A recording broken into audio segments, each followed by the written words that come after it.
ఈ లోకంలో దేవుడు ఎక్కడున్నాడు? ఒక చిన్న గ్రామంలో పేదరాలు అయిన నిజమైన భక్తురాలు ఉండేది. రోజూ ఉదయం తన వద్ద ఏమీ లేకపోయినా ఒక దీపం వెలిగించి దేవుణ్ణి ఇలా అడిగేది. ప్రభూ, నాకు ఏమివ్వకపోయినా పర్వాలేదు, నన్ను విడిచిపెట్టకండి చాలు అని. ఒకరోజు ఆ గ్రామంలో పెద్ద కరువు వచ్చింది. ఆ భక్తురాలి ఇంట్లో తినడానికి గింజ కూడా మిగల్లేదు. అయినా ఆ రోజు కూడా ఆయన దీపం వెలిగించింది. ఆ దీపంలో నూనె లేకపోయినా తన కన్నీళ్లనే నూనెగా చేసి దేవుణ్ణి ప్రార్థించింది. అప్పుడు ఆ ఆలయంలో ఉన్న దేవుని విగ్రహం చిన్నగా కంపించింది.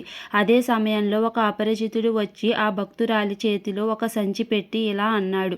నీ భక్తి నన్ను ఇక్కడికి తీసుకొచ్చింది. ఆ సంచిలో అవసరమైనంత అన్నం మాత్రమే ఉంది, ఎక్కువ కాదు, తక్కువ కాదు. అపరిచితుడు వెళ్ళిపోయిన భక్తురాలు ఆలయానికి పరిగెత్తింది. అక్కడ దేవుని విగ్రహం ముఖంలో చిరునవ్వు కనిపించింది. అప్పుడు భక్తురాలికి అర్థమైంది, దేవుడు హృదయంలోనే ఉంటాడు.